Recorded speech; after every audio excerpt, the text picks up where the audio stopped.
И после 20 години нема разрешница за 12 киднапирани лица во војниот конфликт во 2001-та. Сторителите не се гонат, а најдени се телата на само двајца.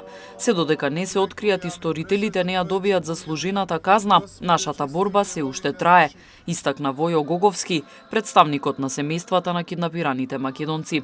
Во Непроштено, семејствата, пријателите, како и представници на политички партии, здруженија, организации, вчера вечер оддадоа почит пред споменикот во центарот на селото.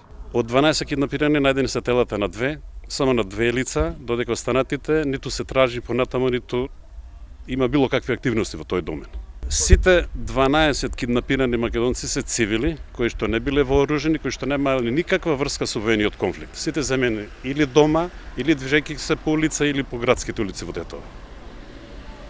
Дел од нив се киднапирани дури после потпишување на рамковниот мировен договор, а останатите се киднапирани после 5 јули кој е потпишана изјава за прекин на огнот помеѓу безбедносните структури на државата и представниците на ОНА под покровителство на генералниот секретар на НАТО и представникот на Европска унија. Во 2014 година со ангажман на местното население од село Непроштено изграден овој меморијален споменик во чест на киднапираните македонци од Непроштено, и тоа татко ми Крстоговски, Васко Михајловски, Цветко Михајловски и невино убиениот Стојан Михајловски од нашето село.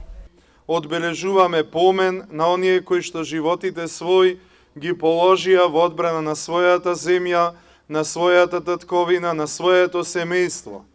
И за нас, православните христијани, помените не се беззначајни, не се како помени на предмети, туку помени на личности кои што се живи, бидејќи во Господа сите се живи. Ако се сетиме на Стариот Завет, кога Господ се обраќа, вели: Јас сум Бог Аврамов, Бог Исаков и Бог Јаковов.